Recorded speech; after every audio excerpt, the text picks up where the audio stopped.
What is up, guys? Londrick here, and now I'm back with another edition of Lundrick's Fave 5. So, following up from last week, which was Fave 5 Survivor Series non-elimination matches. So, logically, this week it's Survivor Series elimination matches. Obviously, Survivor Series elimination matches are a staple of the show. It's what the show was originally built on. There's been a lot of classics over the years, and now we're going to put them in a Fave 5. So, and then obviously next week we're going to talk about Fave 5 Survivor Series shows. So, rattle off a few honourable mentions. We'll do the Team Heart Foundation versus Team Strikeforce match from 1987. As a matter of fact, you could probably call that number 6.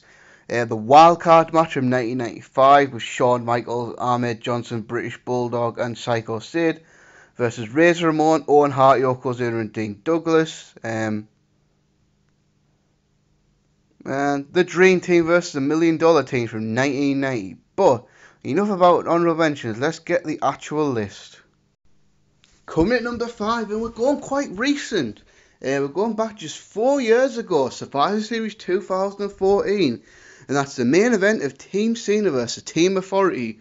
Now that might be surprising to some people, because if you've been following these Fave 5s, you might notice modern shit doesn't usually get in, because obviously I'm a bit older. I grew up in the 90s and early 2000s, so that was my era growing up watching wrestling, so those matches tend to go in more. But this was an awesome main event. Obviously, it was the team of John Cena, The Big Show, Ryback, Luke Harper and Dolph Ziggler, and then the Team Authority, captained by Seth Rollins, Kane, Rusev, Mark Henry, and Eric Rowan. No, sorry, I made a mistake. Rowan was on Cena's team and Harper was on the Authority's team. Right, so this might have been higher if the did I just stutter there? If the implications actually meant something. So crack was if there's Team Cena won, the Authority would have to finally disband. So obviously the Authority have been going on since like August 2013, and this was supposed to be the culmination of it, but it wasn't, which I'll get into in a moment. And on paper, this didn't look all that interesting match. I mean, you look at the teams, really. You had people like Kane, The Big Show, Mark Henry, Rowan Harper in this match. So it was like, really? Is this match going to be that great? But it was actually. You got to give them a lot of credit. They booked this match extremely well. That's what I'll say. They worked around every guy's limitations. They mostly booked everybody strong. I mean, so obviously at the time, Cena had been the top guy in WWE for close to 10 years by this point. Seth Rollins was the guy in the Authority now, splitting from the Shield in June, winning Money in the Bank. Obviously, so this was a big time Seth Rollins' career. He'd just come off the feud with Dean Ambrose. He still had Money in the Bank, and he was really getting hot going into 2015, when he would eventually become the WWE Champion.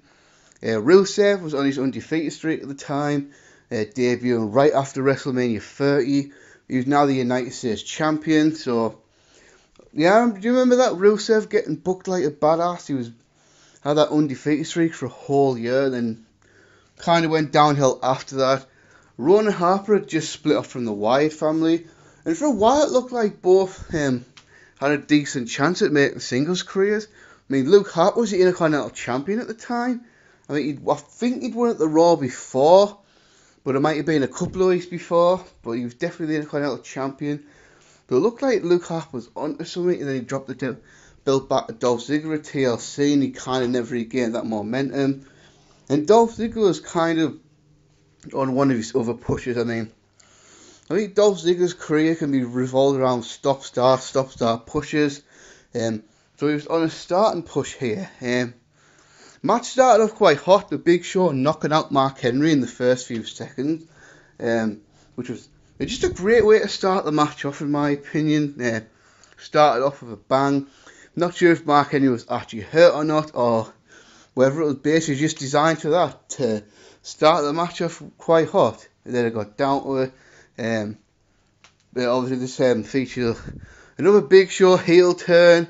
Very funny.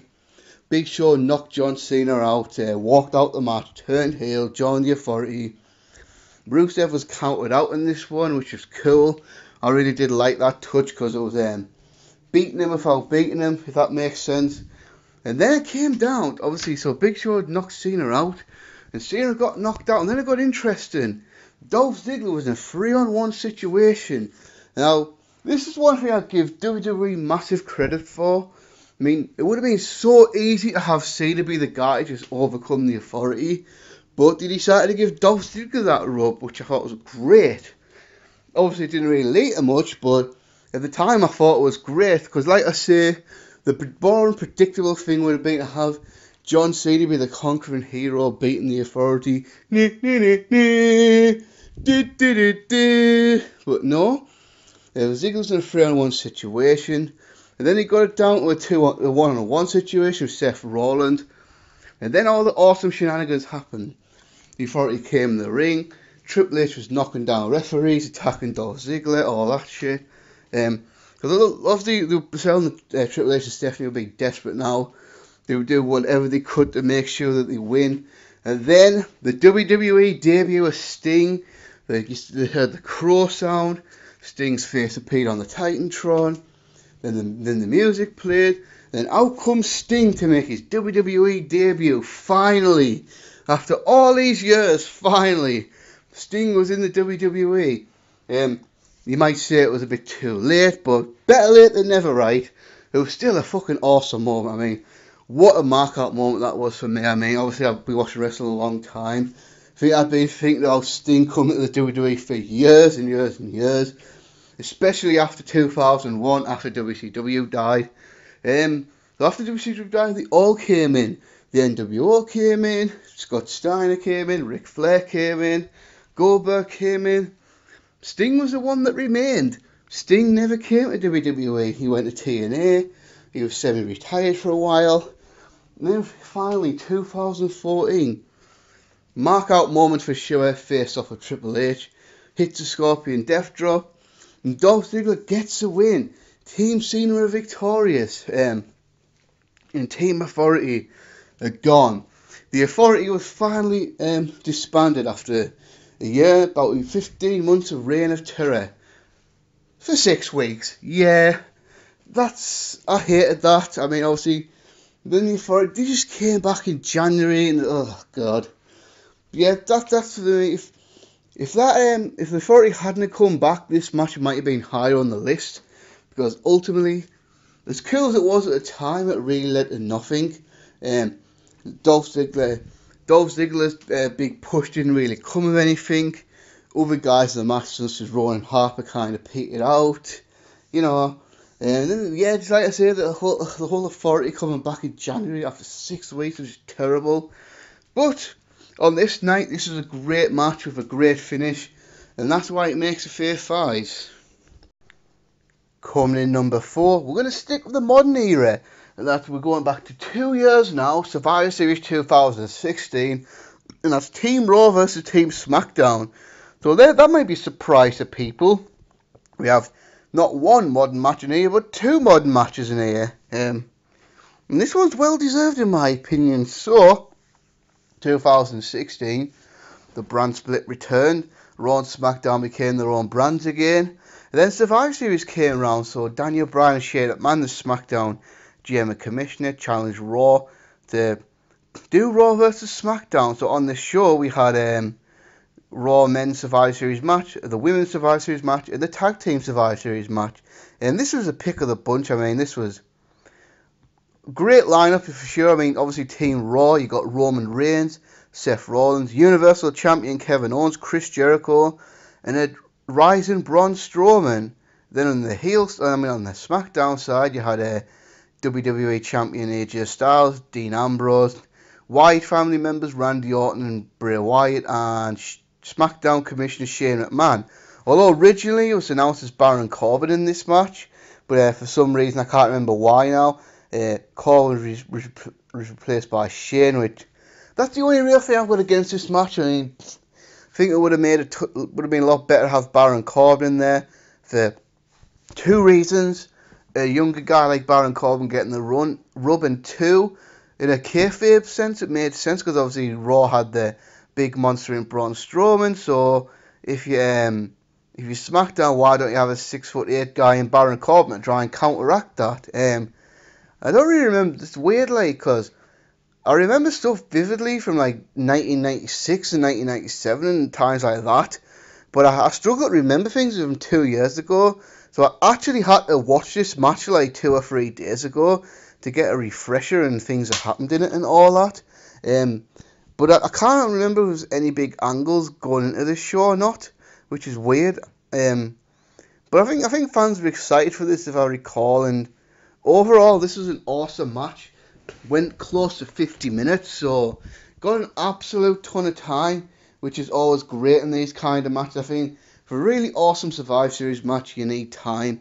Because obviously, let's say if you go have one sole survivor and it's a 10-man match, you're going to need 9 eliminations, so you really need time to tell a story.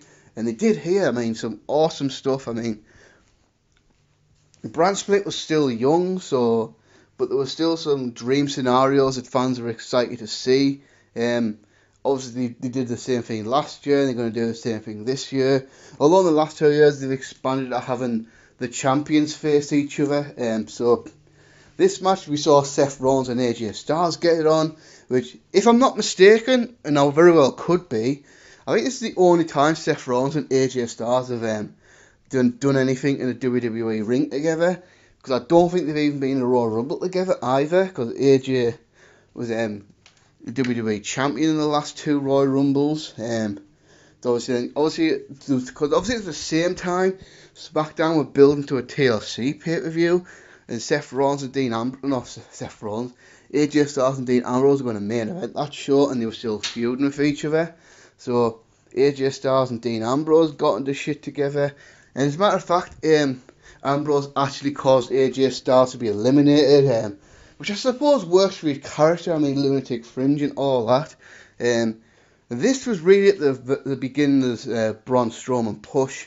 I mean, Strowman had been drafted to Raw, broken up from the Wyatt family, and he was doing the squash match thing on Raw for a while. Yeah, and they're just really starting to build him up. I mean, obviously they had big plans for Strowman. Don't want to talk about that now, but obviously they kind of fucked that up this year, having him get squashed by Brock Lesnar. But anyway, so yeah, at the time though, Braun Strowman was still green as hell. And you watch this match, you can just see how much better Braun Strowman is now than he was 2 years ago. And much like Rusev actually, 2 years earlier, Strowman was eliminated by a countout, or this time the SmackDown mascot James Ellsworth caused him to get counted out. And yes, during that time, James Ellsworth was stupidly over for no particular reason. I mean, I thought it was a load of shit, but for a while, fans actually got behind James Ellsworth. And it was awesome seeing Braun Strowman just beat the fucking shit out of the little twat. But anyway, so yeah, finally got down to it, and SmackDown gained the advantage. One thing, there was one major botch though, so Shane went for his coast to coast thing, but he actually proper hurt himself. That just looked really bad. Then we got Dean Ambrose. Dean Ambrose came back, helped the Rollins and Reigns do a triple powerbomb through the table. So it was 4-2, and then they got down to 2-2. But then Seth Rollins was eliminated, so it was down to Roman Reigns against Randy Orton and Bray Wyatt. I forgot to mention also they built up Jericho and Owens in this thing, with Kevin Owens breaking Chris Jericho's list, the bastard. So it looked like they were going to build up a story of Owens and Jericho, but that didn't blow up until February the next year, which was pretty cool actually. So yeah, awesome stuff. Then obviously Randy Orton and Bray Wyatt get the win over Roman Reigns to survive, and Team SmackDown win. Yeah, so this was a triumph. This is definitely an awesome match, and definitely one you need to check out. Coming number 3, now we're going old school with this shit. By God, we're going all the way back 30 years ago, Survivor Series 1988. Team Demolition versus Team Powers of Pain. So, for the most part, I try not to have stuff I didn't grow up with, but I thought this match was so good it needs to be on the list. I mean, obviously I didn't see it in 1988 because I was too young, I wasn't a wrestling fan then. But I probably first saw it on VHS probably about in the mid-90s, so like 94, 95, that sort of time is probably the first time I saw it.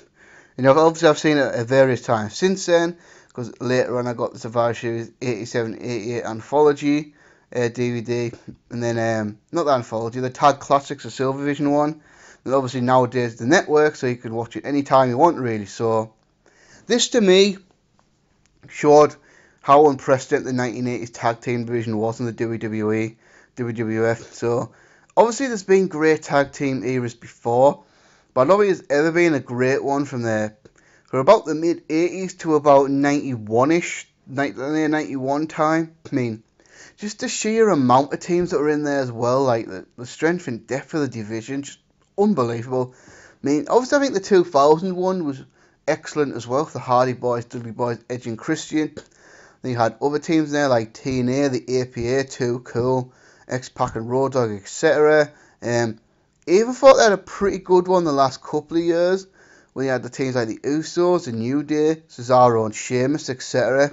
But I think this 80s tag team division was amazing. So let's look at this match. So obviously Team Demolition, of course, Demolition, the tag team champions, the Fabulous Rougeau brothers, the Bolsheviks, that's Nikolai Volkov and Boris Zukov, Arn Anderson, Tully Blanchard, the Brain Busters who had just come in, and that team of the Conquistadors. I know it wasn't Edge and Christian, it was the actual original Los Conquistadors back in the 80s. But the face team, what a face team though. You got the Powers of Pain team captains, the Heart Foundation, the Rockers, the British Bulldogs. So there you go, how about that? The Rockers, the Heart Foundation, the British Bulldogs were on the same team. And the Young Stallions, which, whatever, the Young Stallions were what they were. So, obviously, 5 tag teams together, that was 20 men in the match. So, a lot of guys in the match, and the rules were simple. If a guy gets pinned, his partner's also eliminated. So, obviously, they did the same match in 1987, but I feel this is a better one. And they did it in 2016 as well. But it doesn't look like they're going to do it. They didn't do it last year, and it doesn't look like they're going to do it this year either, because they're probably just going to do Cesaro and Sheamus versus the Authors of Pain, I'm guessing. But it would be kind of cool if they did it again. But then again, do they have enough tag teams now to do this? I mean, that was the thing back then. They had enough tag teams to do this. So obviously, Demolition has been the dominant WWF tag team champions for a long time now. They'd won the titles back at WrestleMania 4. But obviously for about a year before that they were getting built up to that, so you're looking at a year and a half, coming up maybe 20 months, which is constant build up. Then you had the Powers of Pain coming to the WWF. In the summer of 1988, obviously Warlord and Barbarian had been in the Jim Crockett Promotions, the NWA, came into the WWF, and you think, look at that, I think, right, they're instant challenges to Demolition. I mean, it's kind of funny though, Demolition are always accused of being the Road Warrior rip-offs, but have a look at the fucking Powers of Pain. They were more of a Road Warrior rip-offs than Demolition were. But then obviously, also more great match though. This match got like 42 minutes or something like that, and what a match it was. I mean, 'cause obviously with matches like this, you can have a constant pace and keep it fresh and exciting, because you can just keep rotating the guys in there. I mean, that's what makes a good Survivor Series match or multi-man matches.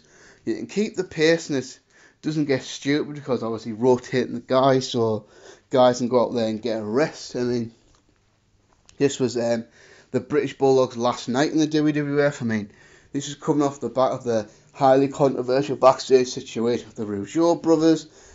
So for that reason, because thinking this would be the last time for Dynamite to get revenge on Jacques Rougeau, they had the Rougeaus go out and get eliminated early so they could get out the arena before the Bulldogs would get eliminated. Obviously, they use this match to start the feud of the Rockers and the Brainbusters, which, if you want to see some awesome 80s tag team wrestling, highly suggest you check out the Rockers versus the Brainbusters matches. I mean, if you like the Revival, versus American Alpha stuff, and the Revival versus DIY, definitely seek out the Rockers versus the Brainbusters. Those matches were fantastic. That then led to a double count out. Then it got down to it, and one of the really ironic things, right at the end, were the Conquistadors. I was just like, what? Now, obviously, if you watch this match at the start, you're probably thinking, no way, the Conquistadors are probably the first guys out. but they actually got there towards the end, which was just bizarre. And then a double turn happened, so it looked like innocently Mr. Fuji had accidentally pulled down the ropes and Axe had fell out the ropes, but no, it was actually on purpose. So Mr. Fuji turned on Demolition and went with the powers of pain, so he hit Axe with the cane, then Demolition responded by slamming Mr. Fuji on the floor. Because obviously I think that resulted in a count out for Demolition. Then it got down to the Conquistadors and the Powers of Pain, which the Powers of Pain won. Then the Powers of Pain aligned themselves with Mr. Fuji. So that was kind of an interesting double turn. I mean, probably a good idea to turn Demolition face at the time because they were cool as hell. But in the kayfabe sense, why did Mr. Fuji go for the Powers of Pain with Demolition being the dominant team for so long, you know? But anyway, it was a nice enough moment anyway for the big victory for the Powers of Pain. And yeah, just a fantastic match overall for me, and definitely worthy of the Fave Fives. Now we're coming down to the top two, and coming at number 2, Survivor Series 2003, Team Austin versus Team Bischoff. So now you know number 2, you probably know what number 1's going to be. I don't think it'll be a big surprise, but for me, I think these two matches that are coming up are probably the most talked about Survivor Series elimination matches of all time. And I would agree, I mean, but I think it's just a question of putting them in the 1 or 2 spot. And my number 2 spot right here, 2003, Team Austin versus Team Bischoff. So there's a pretty good backstory to this one. So in 2003, Stone Cold Steve Austin had to retire from in-ring competition due to problems with his neck injuries. Finally, like getting to the point where no, you can't do this anymore. And here we are 15 years later and Steve Austin still hasn't wrestled another match. I mean, even Shawn Michaels has come out of retirement this year, so it looks like 95% Stone Cold Steve Austin will never wrestle again. Unless, of course, the Saudis make him an offer he can't refuse, but that's a whole nother topic. But Austin, if he couldn't wrestle, what could Austin do? So WWE actually came up with a great idea, I thought anyway. Because obviously Eric Bischoff has been an arsehole as a Raw GM, getting out of hand there, fucking with the babyface and things like that. And then Linda McMahon came out and announced that Bischoff was getting some assistance. He was getting a core GM now. Really somewhat to keep an eye on Eric Bischoff and balance things out. And that core GM was, of course, Stone Cold Steve Austin. So, yeah, I thought that was great. And I feel Austin Bischoff had so much chemistry on screen, his characters as well. I mean, which is kind of ironic, really, because obviously you'd think Austin would have hated Eric Bischoff for firing him from WCW over the phone. But bygones became bygones and then business became business. So Austin and Bischoff started getting along in real life and translated on screen. Just the chemistry was fantastic between these two. But of course, Stone Cold Steve Austin was Stone Cold Steve Austin. He was still like a rattlesnake. He still had a tendency to stun people from time to time. And then obviously Linda McMahon, you got to admit, quite sensibly really, pointed out to Steve Austin that he wasn't a wrestler anymore.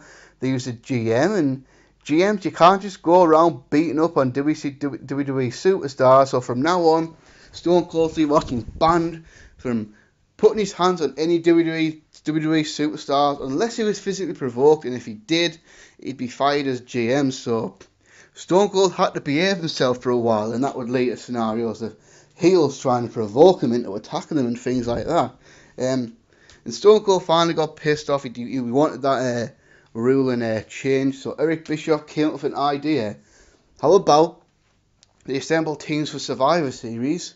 And if Austin's team can beat Bischoff's team, the rule could be waived, and then Stone Cold Steve Austin would go back to beating up whoever the hell he wants because he's Stone Cold Steve Austin, damn it. However, if Bischoff's team win, Stone Cold has to retire as Raw General Manager and leave the WWE forever, right? Wink, wink. I mean, we'll get to that in a sec. So the teams were assembled, and they came up with some great teams. I mean, especially the Austin team. I mean, Stone Cold's team was Shawn Michaels, Rob Van Dam, Booker T and the Dudley Boys. Wow, what a Hall of Fame lineup that is. I mean, 4 out of the 5 are already in the Hall of Fame. And you think RVD will probably go in the Hall of Fame someday as well.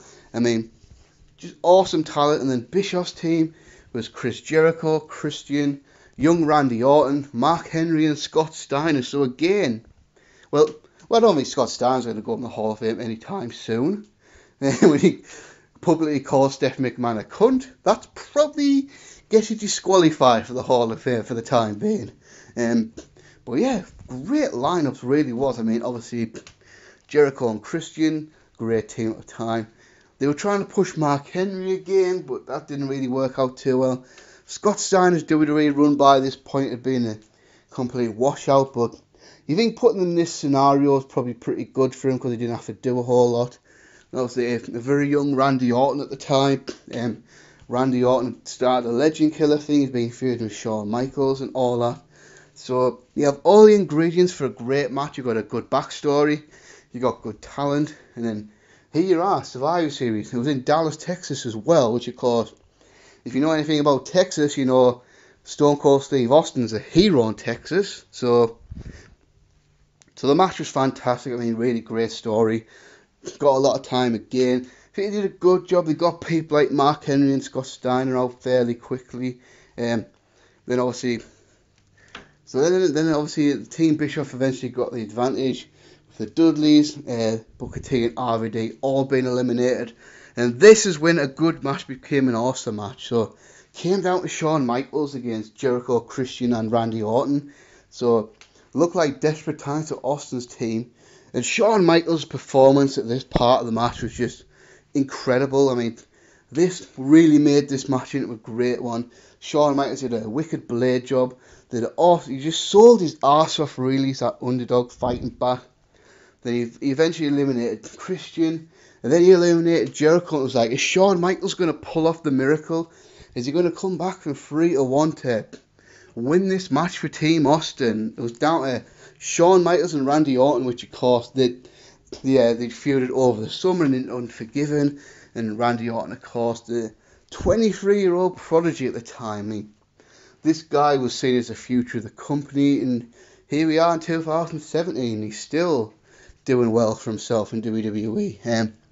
So, looked like, could Shawn Michaels pull this off? No, but it was Batista, another Evolution member, came into the match, ran in, hit Shawn Michaels with a Batista bomb. Then Randy Orton got the pin to win the match for Team Bischoff. And that meant Stone Cold was gone as a general manager, gone from the WWE forever, right? Well, not really. Obviously, like other situations like this, like Vince had Fully Loaded 1999 and other scenarios, that it was obvious Austin wasn't really gone, and he was gone for like about a month and a half, maybe. I mean, it was either late December or early January. He came back as Sheriff Austin, which, you know, kind of shitting the stipulation a little, but hey, it's wrestling.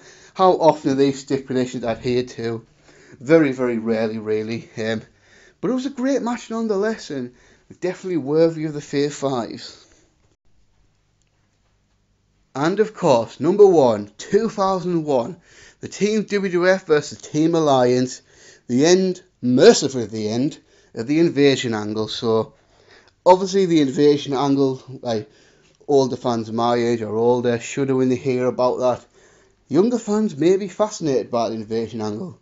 You've heard a ton about the Invasion angle. It's one of the most infamous storylines in wrestling history, and it culminated on this night at Survivor Series 2001, and ironically enough in Greensboro, which of course, if you have your wrestling knowledge, you know Greensboro, North Carolina was NWA Jim Crockett territory for so many years, going way back to the 40s, 50s, all that. It was Ric Flair country, Four Horsemen, all that great stuff. So obviously the Invasion angle was a flop. I'm not going to go into details about it here, but he was the final culmination at Survivor Series. Winner take all. So stipulation was simple. The WWF wins, the Alliance goes out of business and never comes back.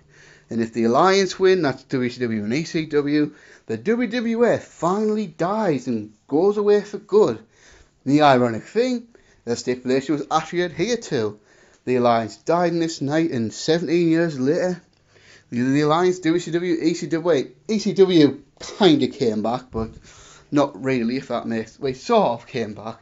But WCW has gone forever and never came back. So obviously you look at the teams, Team WWF, captained by The Rock, Chris Jericho, Kane, The Undertaker and The Big Show, to face Team WCW, ECW with Steve Austin, Kurt Angle, Booker T, Rob Van Dam and Shane McMahon. Right there you can see the problem. Team WCW and ECW, you've got the son of Vince McMahon, Stone Cold Steve Austin, the very embodiment of the WWF, and Kurt Angle, who had never stepped foot in a WCW ring in his entire life. So really the only two guys that came in from the invasion in this match were Booker T and RVD. And you kind of get the sense they were only in there to make up the numbers anyway. Now, weirdly enough, this match was originally announced with Vince in the WWF team, but then he changed to the Big Show, which looks like a good idea on paper, but you think 2001, what the hell was the Big Show in 2001? I mean, this was probably one of the worst years of the Big Show's career, really. I mean, you look back at the Invasion pay-per-view, for example. I mean, he was in a 6-man tag match with Billy Gunn and Albert against Sean Stasiak, Canyon and Hugh Morris.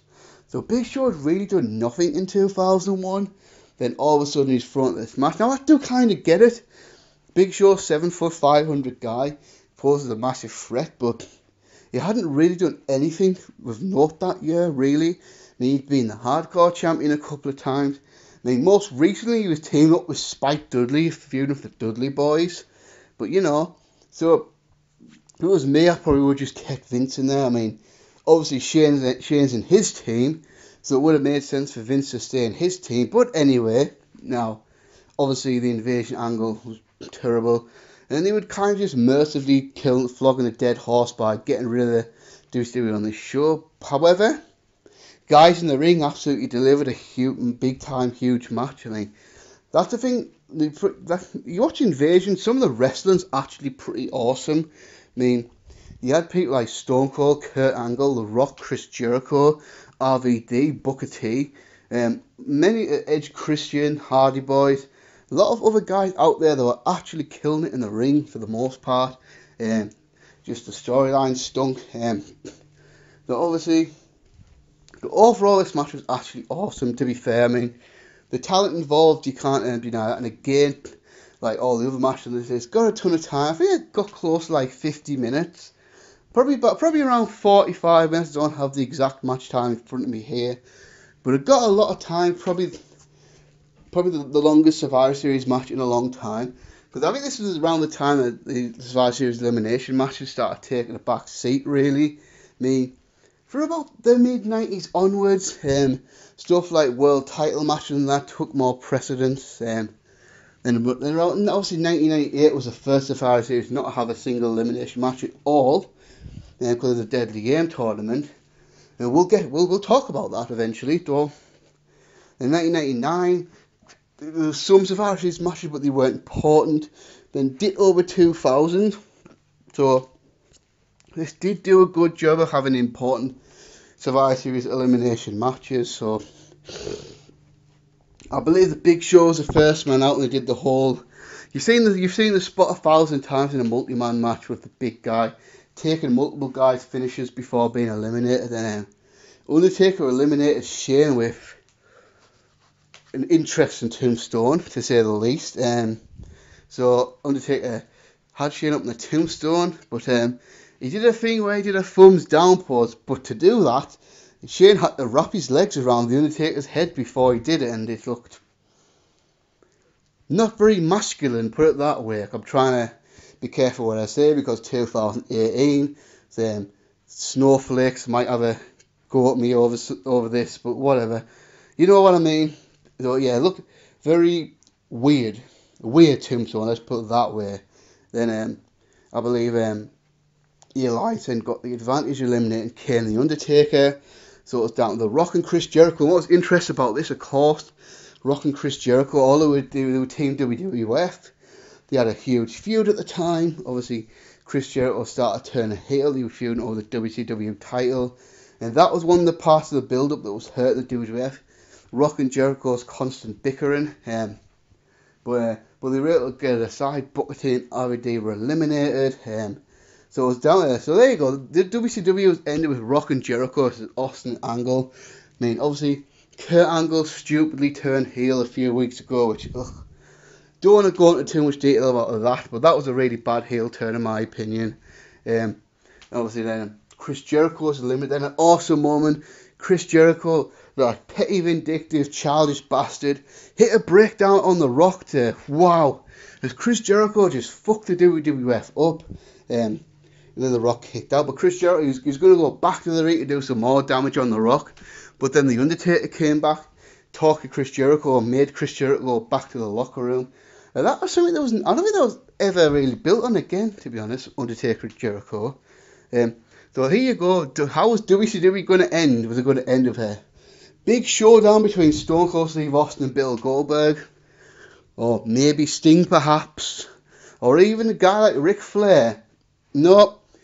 It's going to go down to a showdown between The Rock and Stone Cold Steve Austin. I mean, I got it. They didn't have the big WCW stars, but yeah, just The Rock and Stone Cold fighting at the end. I mean, who was more WWF back then than Stone Cold Steve Austin and The Rock? So great, exciting end to the match, though. I mean, no doubt about that. I mean, the final exchange between Stone Cold Steve and Austin and The Rock was tremendously exciting. And it did have one of my all-time favourite commentary lines with Paul Heyman. So Austin has The Rock in the sharpshooter, and Heyman's just, ring the bell. Ring the bell. And Jar's like, but he hasn't given up. Why would Earl have to ring the bell? And then Paul Heyman quips, well, it didn't stop him before for ringing the bell of Survivor Series. So that was funny. I thought it was a funny, harmless enough joke. But then it came down. Then the ending, Kurt Angle, who was in the Alliance, turned out all along was a mold for the WWF. He was a plant by Vince McMahon. He hit Stone Cold Steve Austin with the WWF title.